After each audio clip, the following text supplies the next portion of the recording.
talvez alguns mais, mas 2 textos que nós vamos meditar neles e eu irei explaná-los. Porque hoje nós vamos falar sobre esperar debaixo de expectativas corretas, expectativas certas. Vamos falar de esperar em Deus e vamos falar de expectativas. Essa é a temática que está no Apacentai. Os irmãos que têm a agenda Apacentai é o tema da semana. Mas eu gostaria que vocês abrissem a Bíblia em Atos dos Apóstolos, capítulo de número 1.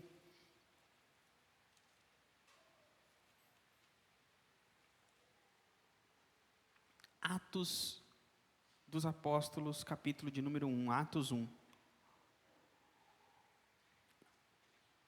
Amém? Quem achou diz amém. Quem não achou, fala, espera um pouquinho, pastor. Amém.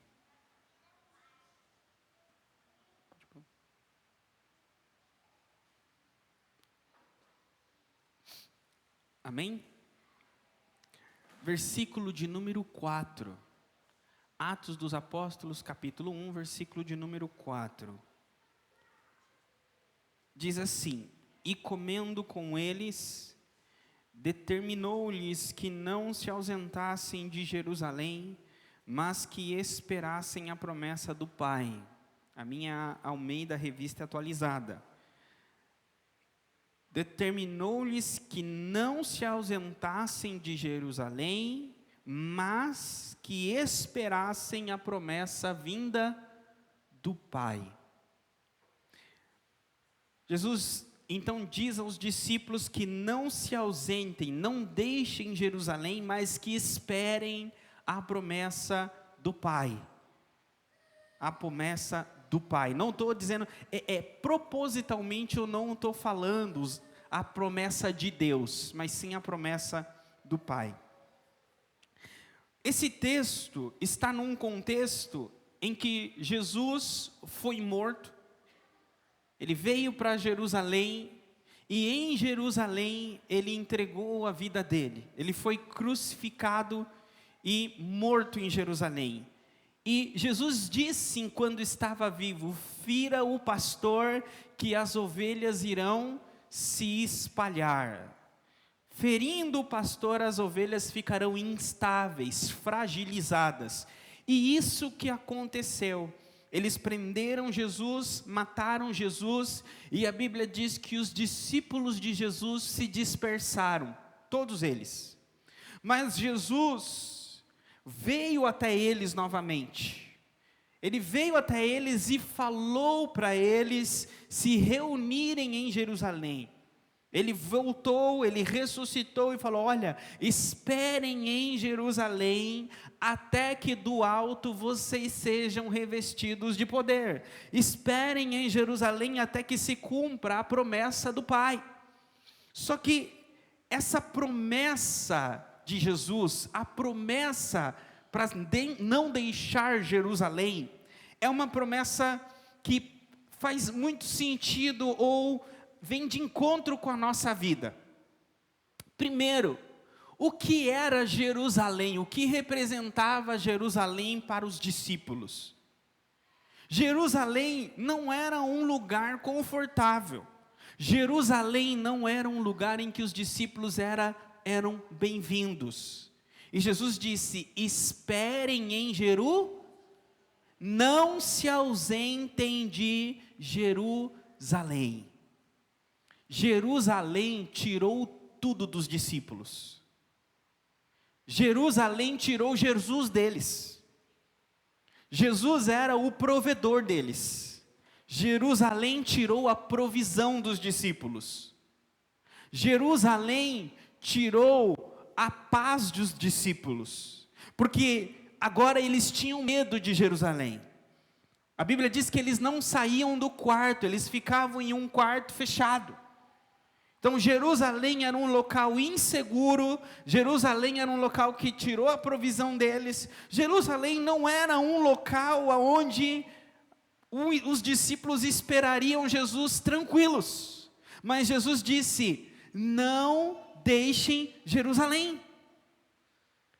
Jesus quis que os seus discípulos o aguardassem em um local que para eles não era confortável. E muitas das vezes nós oramos para Deus, pedindo que Deus organize a nossa vida, organize o nosso interior, ou organize as coisas para que nós fiquemos confortáveis, para que nós esperemos Ele, ou esperemos nele. Ou seja, queremos que Ele acalme a nossa tempestade, para que nós esperemos Ele no barco. E Ele disse: olha, não deixem Jerusalém, é no olho do furacão, é no local que vocês não são bem-vindos, que eu quero que você permaneça. É em Jerusalém. Eu não sei qual é a tua Jerusalém, mas aqui o texto está dizendo, é em Jerusalém que nós devemos esperar, é em Jerusalém que nós aprendemos a esperar. Não é no céu a gente não vai esperar, na igreja a gente não vai esperar, é necessário esperar em Jerusalém, é necessário esperar no lugar das lutas, das tribulações. E aí ele diz, em Jerusalém espere, não se ausente até. Esse até significa que tem um tempo determinado para os discípulos ficarem em Jerusalém.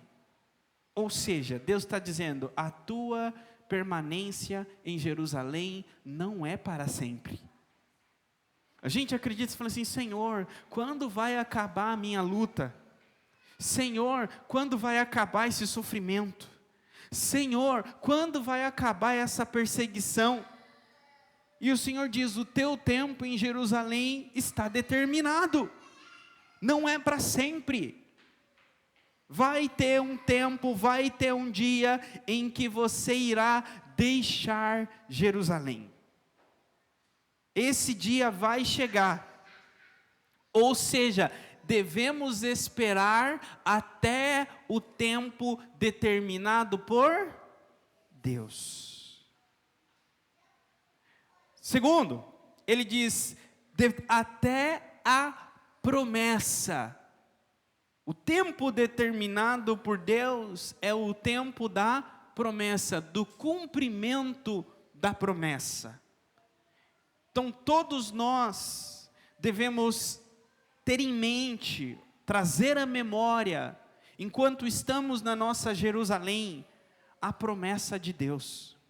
Não tem como viver uma vida cristã, não tem como ser um cristão verdadeiro, fiel e permanecer firme na luta, na perseverança, se não souber e não lembrar das promessas de Deus. Se eu perguntar para você agora, o que Deus te prometeu? Você lembra? Se eu te perguntar agora, qual a promessa Deus tem, ou Deus fez sobre a sua vida, para que vale a pena você esperar Ele na sua Jerusalém? O que Deus te prometeu que faz valer a pena você esperar nele? Promessas. É necessário ver as promessas, é necessário ter as promessas em mente. E as promessas fazem toda a diferença nas expectativas que temos. Todos nós temos expectativas, todos nós vivemos de expectativas. Você poderia ter uma expectativa de ter uma igreja diferente, um trabalho diferente, que o seu dia não fosse. Todos nós temos expectativas. Agora, como se concretiza as nossas expectativas, é que faz com que a gente, vamos dizer assim, tenhamos desilusões, ou permaneçamos firmes. E é interessante que a expectativa que nós criamos está voltada para o futuro. Ninguém tem expectativa do passado. Todos nós temos expectativas do futuro. Então, a expectativa, ela quando ela se concretiza, aquilo que no futuro, ela pode ser de acordo com as nossas expectativas ou contrário às nossas expectativas. Quando são contrário às nossas expectativas, é que vê aonde está o nosso coração. Agora, outra coisa que é importante, eu quero tentar explicar para vocês, é que a promessa de Deus, o futuro, as nossas expectativas, tem outra palavra que está envolvida, que é esperança. Esperança é você ter um desejo positivo. Esperança é, eu desejo muito que isso aconteça, e é um desejo bom. Então, esperança envolve tanta coisa. Eu desejo que o meu time ganhe esse jogo, eu desejo perder alguns quilinhos, eu desejo que o meu marido lave a louça. Tantas coisas são desejos bons que a gente tem. Não é? Agora, esse desejo, ele está numa expectativa. E se o seu marido não lavar a louça? E se o seu time não ganhar? Você tinha um desejo, você criou uma expectativa, mas e se ela não acontece? Pastor, mas o meu marido prometeu. Ele falou que ia lavar. Ele falou que ia fazer. O técnico prometeu, o meu patrão prometeu me dar um aumento. Então nós ouvimos promessas, nós criamos expectativas, nós temos esperança de que as coisas irão acontecer. Então, quando há a promessa, quando criamos a expectativa, quando temos a esperança, a nossa mentalidade fica positiva, não fica? Vou chegar em casa hoje, a louça vai estar limpinha. Vou chegar em casa hoje, eu vou ter uma noite com a minha esposa. Vou chegar no trabalho segunda-feira e vou receber um aumento. A gente tem promessas, tem expectativas, tem esperança, e essa mentalidade positiva significa ser otimista. É o otimismo. Então, uma pessoa otimista é uma pessoa que olha para o futuro, que ela tem desejos positivos a respeito do futuro, ela tem expectativas boas a respeito do futuro, e ela está consciente das promessas que ela tem para o futuro. Até aqui deu para entender? Então vocês já conheceram pessoas que não são otimistas? Meu patrão é mão de vaca, não vai sair nada. Falou, prometeu, mas ali, meu marido prometeu, mas nem espero mais, vou chegar, vai estar a louça toda suja. Não, minha mulher fala, mas não. Nunca vê nada bom, não deseja, ou seja, ele não é otimista, então ele já nem deseja ter algo bom. Ele não tem expectativa que as coisas boas vão acontecer com ele, e ele também não confia nas promessas que ele tem. Ele pode ter algo que significa, pode ter experiência de que prometeram para ele e não cumpriram.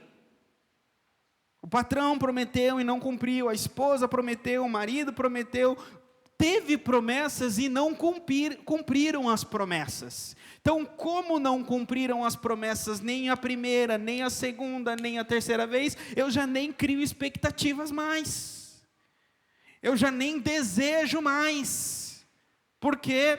Porque nunca cumpre, não vai acontecer. E isso é ruim.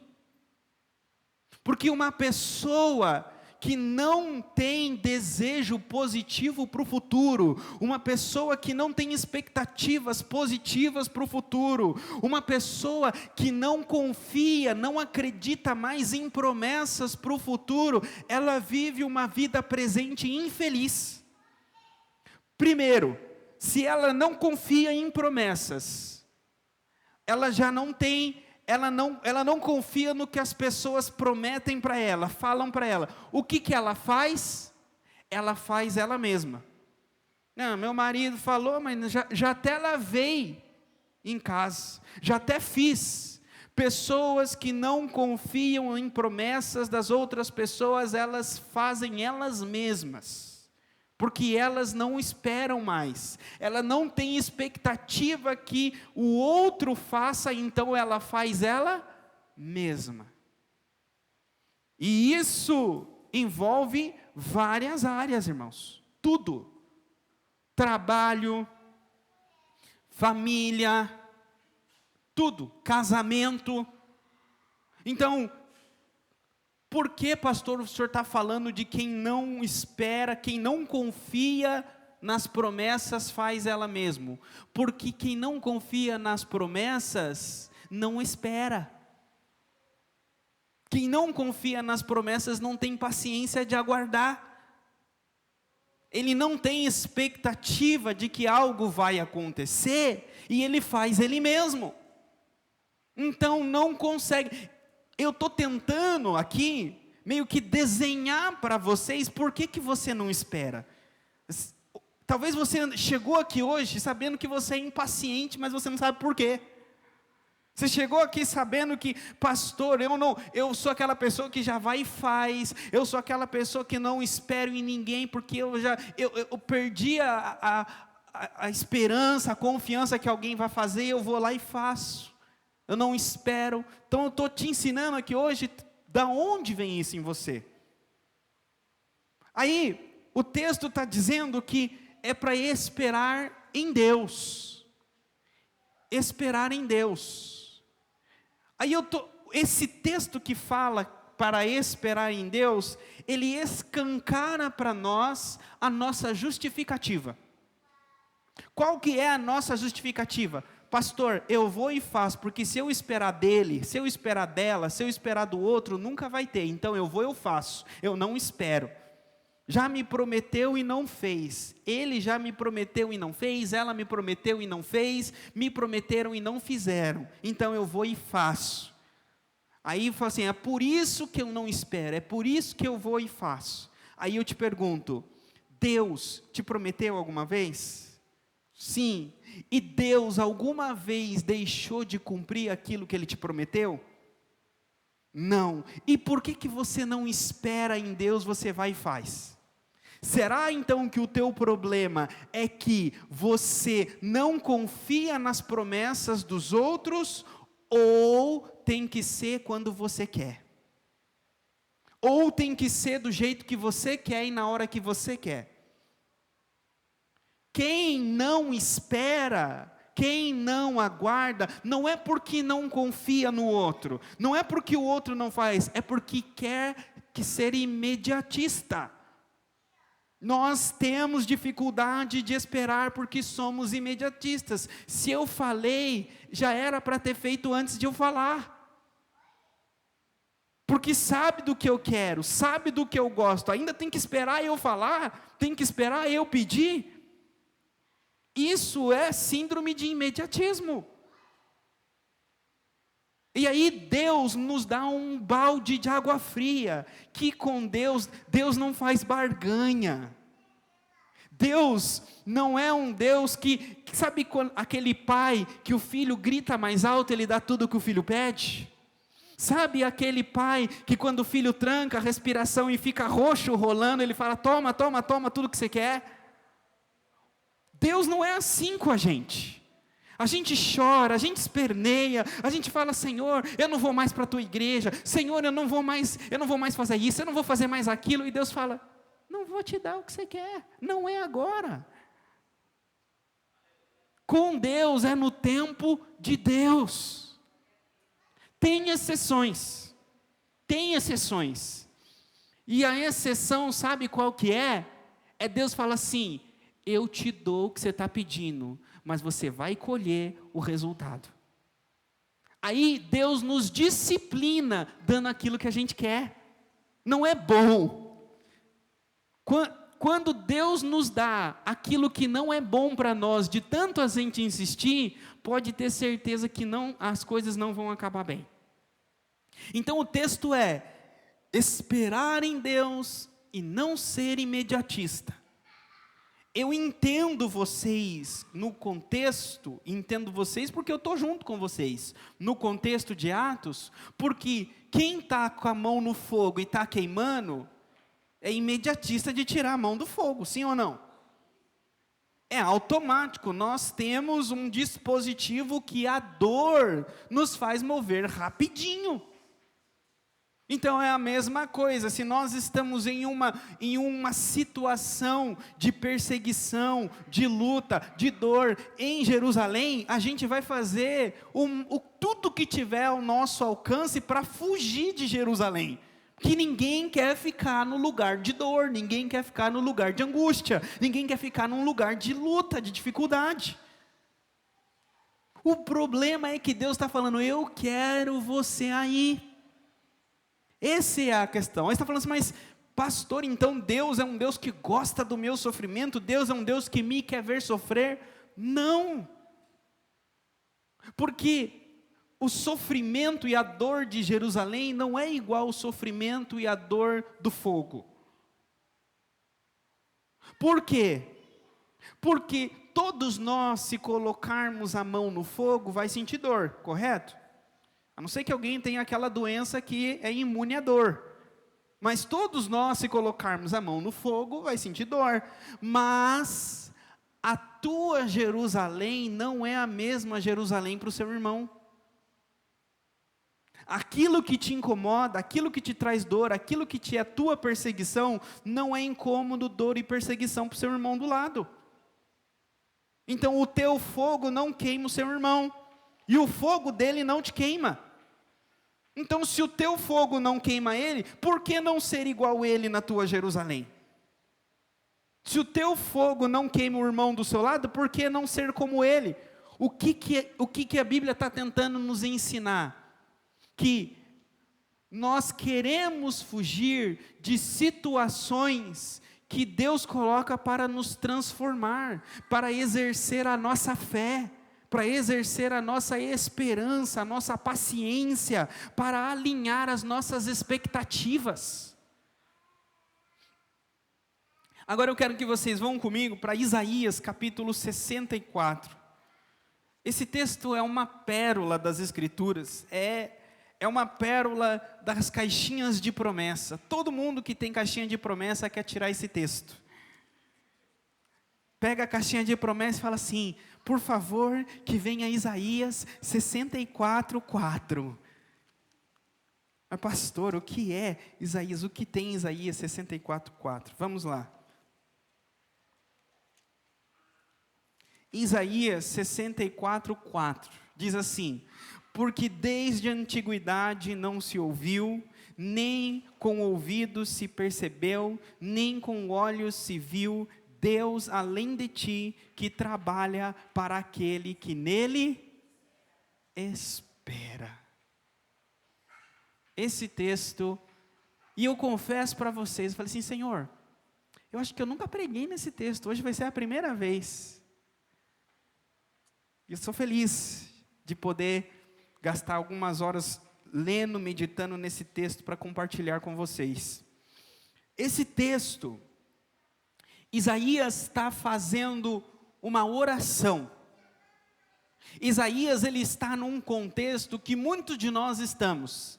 Sabe quando você está vivendo a sua vida e você fala assim: ó céus, ó vida, nada dá certo para mim. Aí o pastor fala assim: e Deus? Ah, pastor, Deus está longe. Faz tempo que eu não ouço falar dele. Faz tempo que eu não sinto Deus, pastor.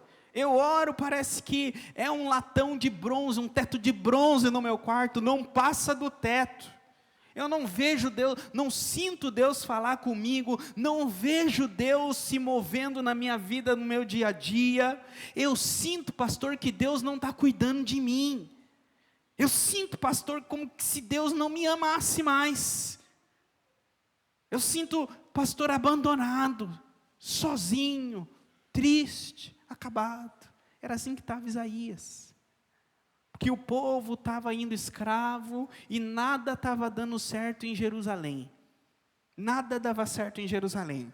E aí Isaías queria ver o mover de Deus. Isaías, quando ele via que a vida dele estava desse jeito, Isaías entendia: se Deus não se manifestar, se Deus não intervir, se Deus não vier, não tem esperança para a minha vida.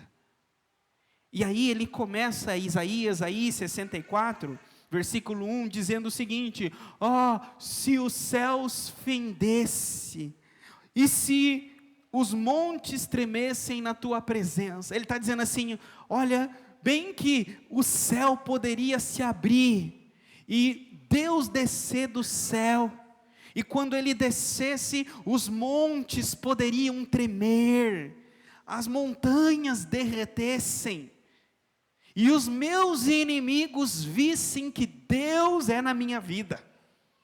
Porque que luta, que perseguição. Então ele queria uma manifestação de Deus. Só que ele queria uma manifestação de Deus conforme Deus havia feito no passado. Às vezes a gente faz pedidos para Deus e a gente pede coisa doida. A gente pede coisa que nunca aconteceu para fazer prova de Deus. Deus, se o Senhor está na minha vida, que um carro ande de ponta cabeça. Senhor, se Deus está comigo. Aí a gente faz cada pedido maluco. E a Bíblia está dizendo que como os profetas pediam, como eles pediam na Bíblia, é que eles falavam assim: Senhor, mostra que o Senhor é na minha vida e faz hoje as mesmas coisas que o Senhor fez no passado. É vocês orarem a Deus e dizer: Senhor, mostra que você é comigo, faz na minha vida assim como você fez na vida de Elias, faz na minha vida assim como o Senhor fez na vida de Eliseu, assim como o Senhor cuidou de Elias com os corvos no tempo da seca, cuida da minha vida hoje. Assim como o Senhor usou poderosamente Elias contra os profetas de Baal, me usa com ousadia e poder contra aqueles que se levantam contra o teu nome. É pedir as mesmas coisas que aconteceram, e é isso que ele está fazendo. Ele queria esse trabalhar de Deus na vida dele, ele queria ver Deus agindo na vida dele. Então, nós esperamos em Deus, e o desejo, a nossa esperança é de Deus mover na nossa vida. O que você deseja mais? Que Deus resolva o seu problema, ou você deseja ver Deus resolvendo o seu problema? Pastor, como assim? Não entendi, bugou. Eu vou explicar de uma outra forma, mas eu já vou dar a resposta para você. A resposta a isso é: às vezes nós queremos mais a provisão do que o provedor. Às vezes queremos mais a bênção do que o abençoador. Às vezes queremos mais o problema resolvido de que ver Deus ou agir com Deus, trabalhar com Deus para resolver o nosso problema. Queremos dormir e acordar com o problema resolvido, do que acordar com o problema maior e pegar na mão de Deus e resolver o problema com Deus. Para que quando chegar no fim do dia, você olhar para trás, você não vai falar: resolvi o problema, mas você vai falar assim: só pode ter sido Deus hoje. Não, o que eu fiz hoje, se não for Deus, não tem explicação. Nunca aconteceu isso em 20 anos. Nunca aconteceu isso em todo esse tempo que eu estou aqui. O que eu fiz hoje foi um milagre. Então você quer um milagre ou você quer performar um milagre? Você quer um milagre ou você quer ser um milagre? É isso que o texto está dizendo. Ele está dizendo que Deus, Ele trabalha naqueles que nele esperam. Aí entra o versículo 4. Porque desde a antiguidade não se viu, nem com ouvidos se percebeu. Olha só, desde a antiguidade não se ouviu, nem com ouvidos se percebeu. Quando eu li a primeira vez, eu falei assim, não, tem alguma coisa aqui. Porque, primeiro, se ele disse nem com os ouvidos ouviu, não precisava repetir nem com os ouvidos percebeu. Por que falar de ouvir com os ouvidos e perceber com os ouvidos? E aí como que eu entendi o porquê disso? Na continuação, nem com os olhos se viu Deus além de ti. A resposta está aqui, Deus além de ti. Esse texto, ele vai falar da unicidade, do Deus único que nós temos. Esse texto está dizendo que não existe outro Deus além de Deus da Bíblia. Não é o Deus dos católicos, não é o Deus dos crentes, não é o Deus dos hindus, não é o Deus dos muçulmanos, é o Deus da Bíblia. Existe só um Deus, e esse Deus não tem religião. Esse Deus é o Criador de todas as coisas. E esse texto de Isaías ele era judeu. Isaías não era crente, Isaías não era muçulmano, Isaías ele era judeu. E ele disse o seguinte, e ele era judeu antes do judaísmo. Então ele diz aqui, não há um Deus além de ti. O que Deus está dizendo para nós, para mim, para você que é importante? Não vá embora sem entender isso. Existem categorias, patamares, não tem? Categorias. Então, Deus está em uma categoria e um patamar que não tem outro, só tem Ele. Imagine, por exemplo, carros. Existem carros sedãs, então todos os sedãs estão naquela categoria. Carros elétricos, todos os elétricos estão naquela categoria. Então, tem categoria que há semelhantes, e esse texto está dizendo que não tem outro além de Deus. Na categoria dele não existe nenhum. Ele está sozinho lá. Só há Deus, só há um Deus. E Ele é Deus sobre tudo e sobre todos. Toda a criação, todo o universo, todo idioma, toda a língua, existe um único Deus.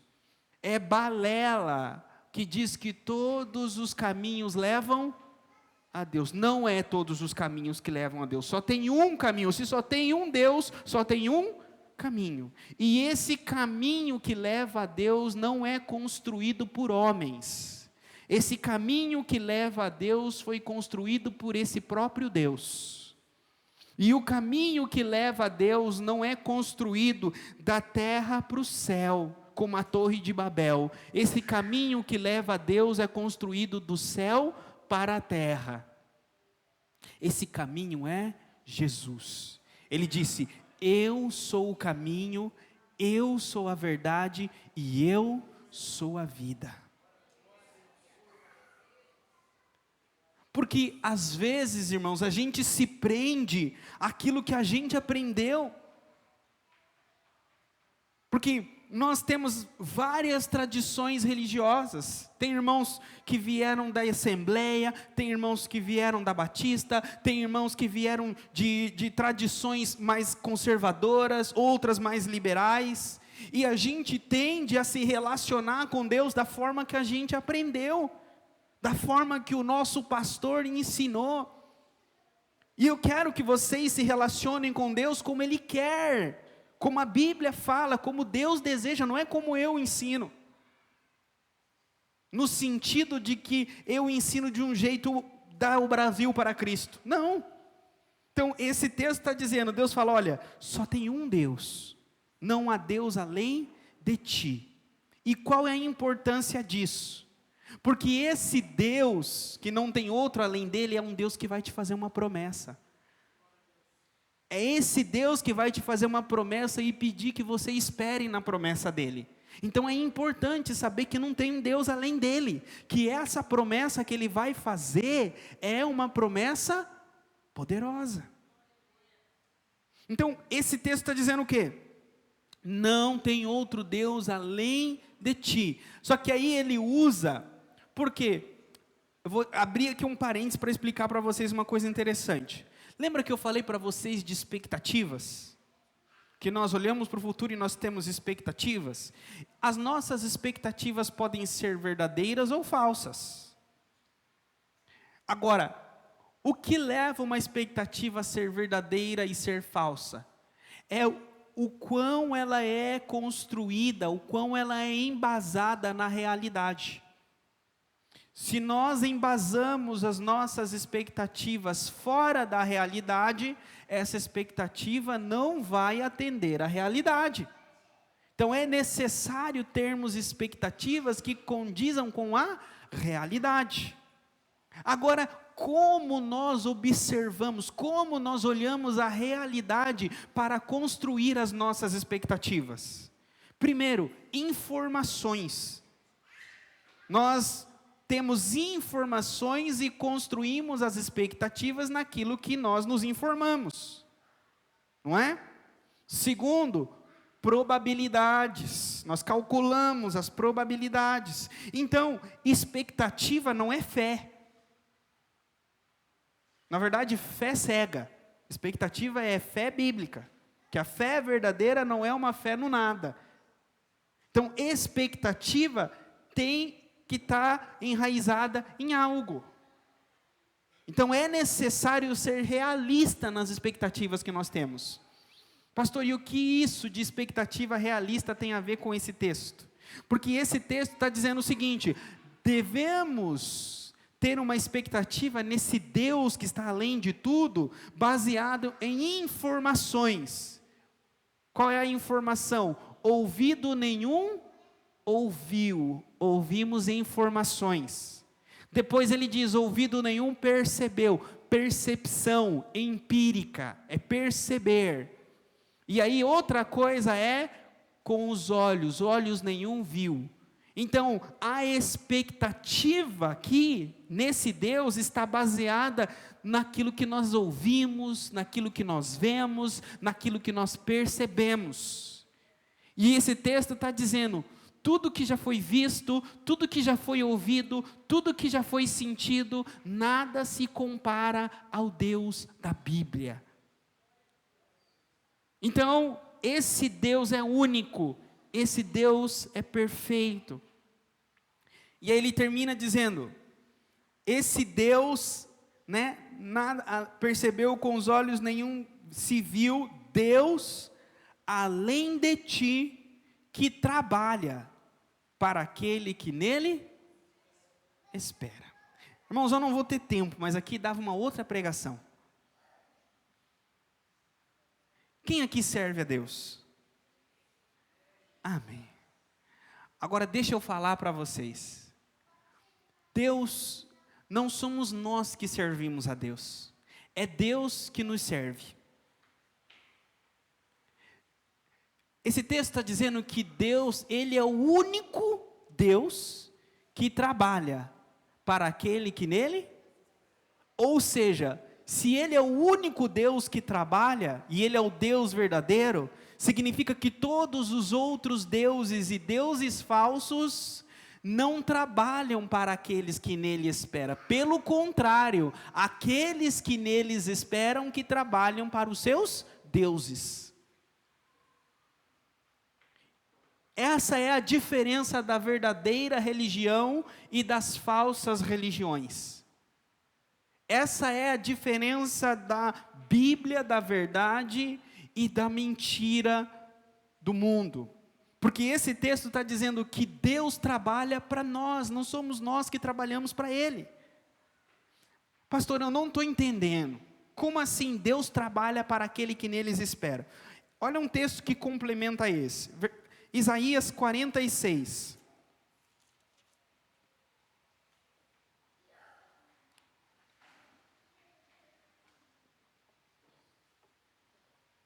Isaías 46, 1.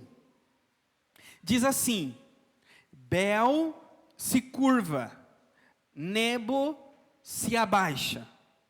O que está dizendo aí? Bel e Nebo eram deuses babilônios. Era como se fosse Zeus, Poseidon. Eram deuses do mundo. Eram os deuses que os babilônios serviam.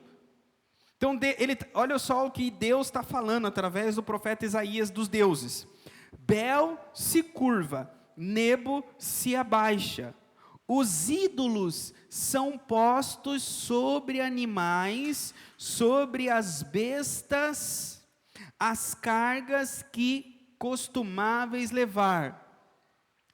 São canseira para as bestas já cansadas. Ele está dizendo, eles pegavam a imagem do Deus e colocavam numa carroça, e a carroça carregava esse Deus.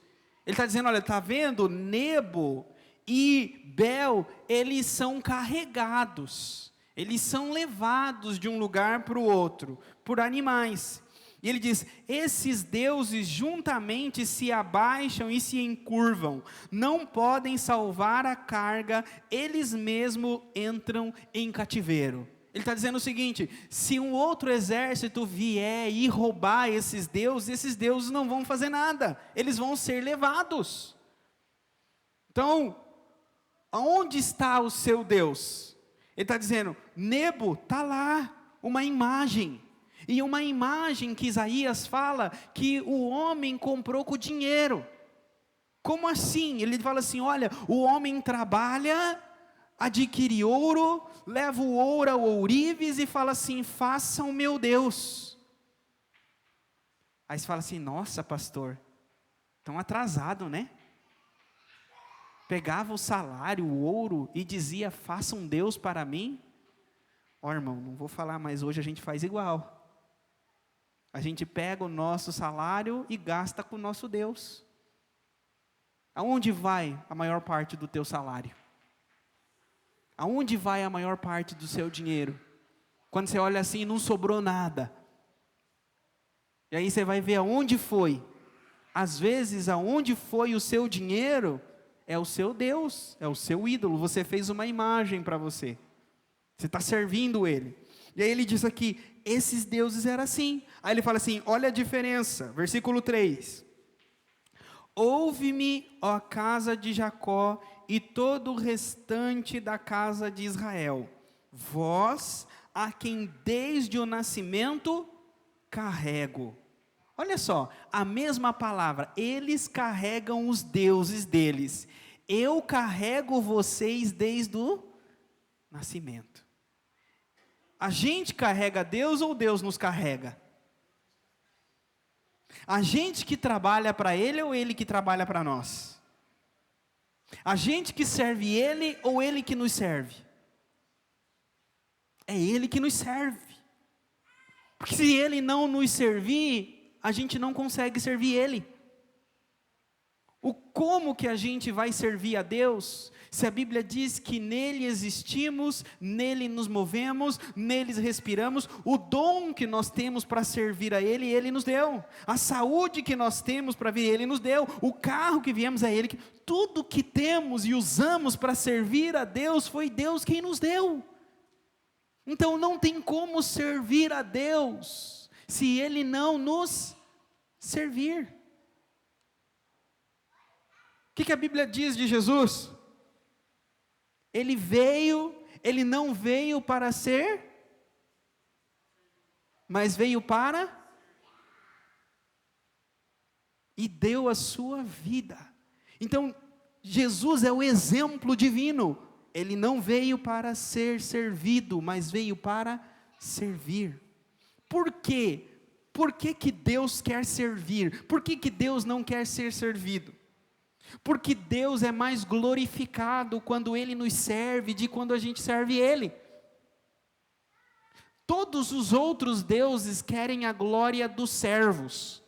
Todos os outros deuses se colocam em posição de glória, olham para os servos e falam, se curvem. me adorem, me sirvam. Quanto mais servos se curvam e servem, esse Deus pensa: eu sou grande, porque olha quantos servos eu tenho. Deus não é assim. Deus, a glória dele está em te servir. Como assim, pastor? A Bíblia diz: no dia da angústia, me busque, eu te ajudarei, e eu serei o quê? Glorificado. Deus está dizendo o seguinte: você está perdido, você está angustiado, você está na luta. Aí você fala assim, Deus fala: nesse dia que você perder todas as esperanças, nesse dia que você achar que você vai morrer, levanta o olho para o céu e peça socorro, porque eu vou ouvir o teu pedido, e eu virei, e eu te socorrerei. E quando você ser socorrido, você vai saltar de alegria, e vai dizer: existe um Deus lá no céu, eu serei glorificado, é o que Deus está dizendo. Mas não para por aí, eu vou terminar o versículo 4, olha só essa palavra: vós quem desde o nascimento eu carrego, e levo nos braços desde o ventre materno. Ele está usando aqui a mesma coisa, eles levavam os deuses, os ídolos, as imagens no braço. Deus está dizendo: eles carregam o ídolo deles, eu carrego vocês. Eles levam as imagens dele nos braços, eu carrego vocês nos meus braços.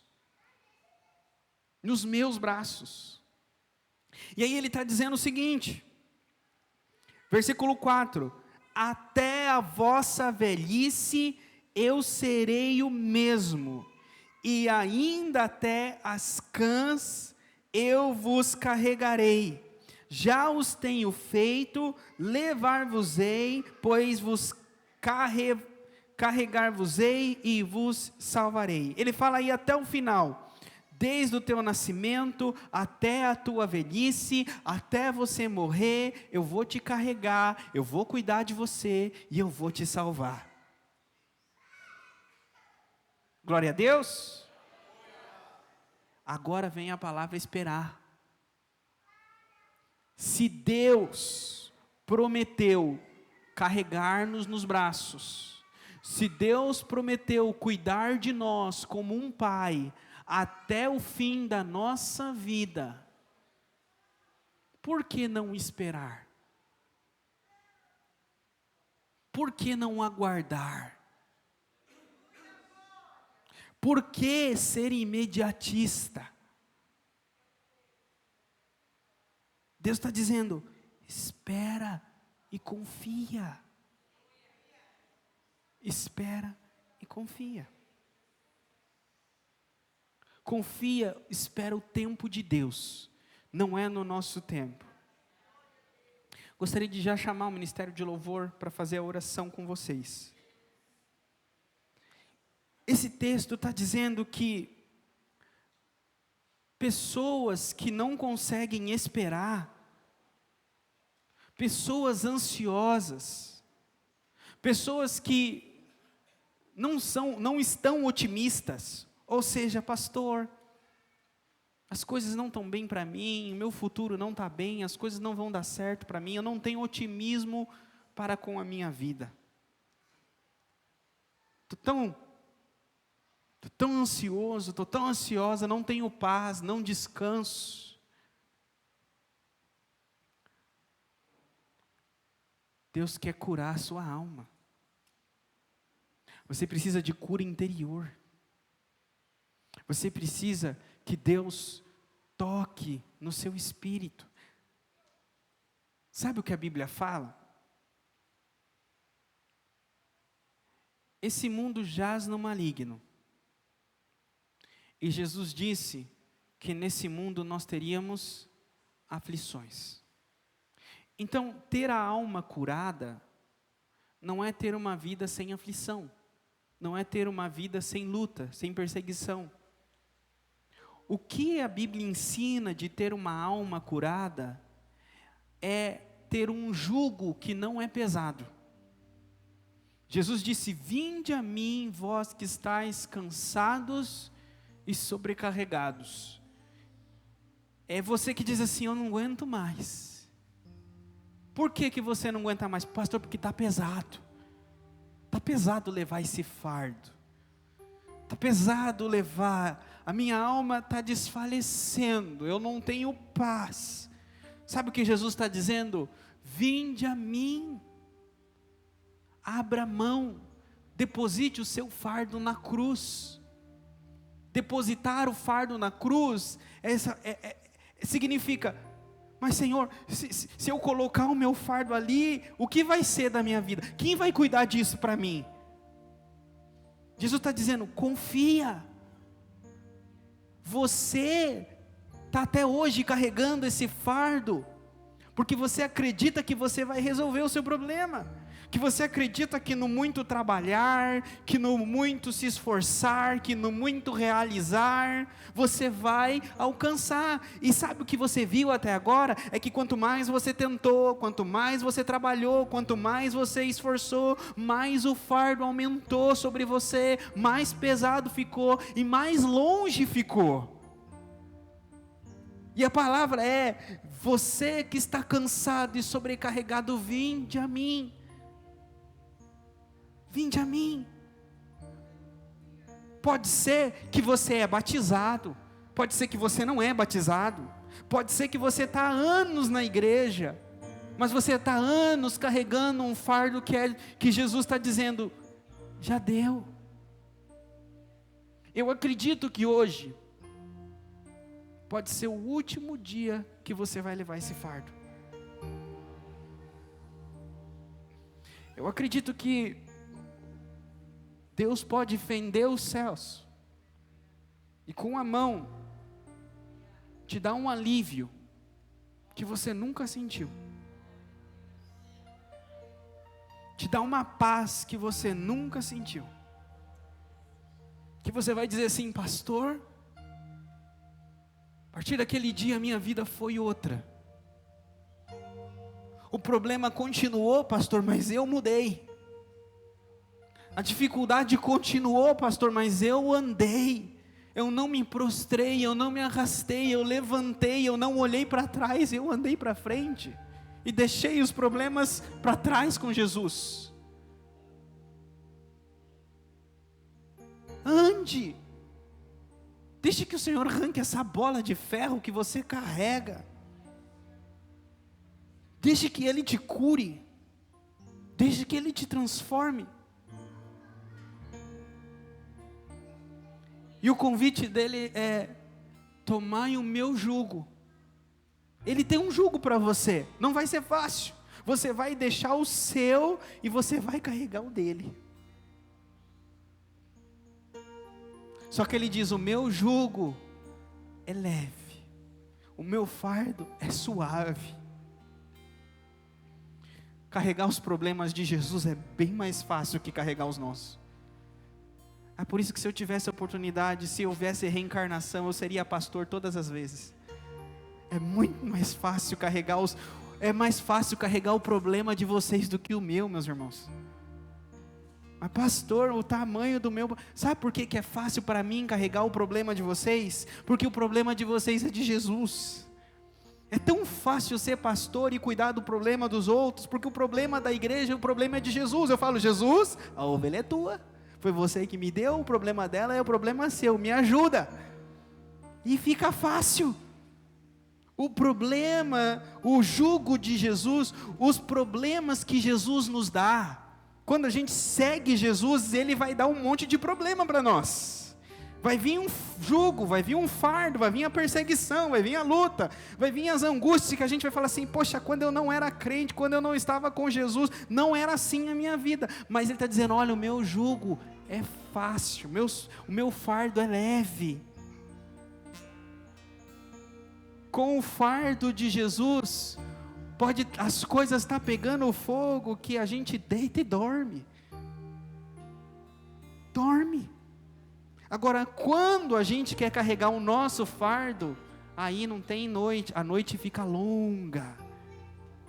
os dias ficam longos, a saúde fica curta, a paciência fica curta, os remédios não resolvem, cada vez remédios mais fortes. Por quê? Porque o nosso jugo é pesado. Hoje, Deus pode mudar isso. Hoje Deus pode mudar. Bruna, pode cantar, por favor?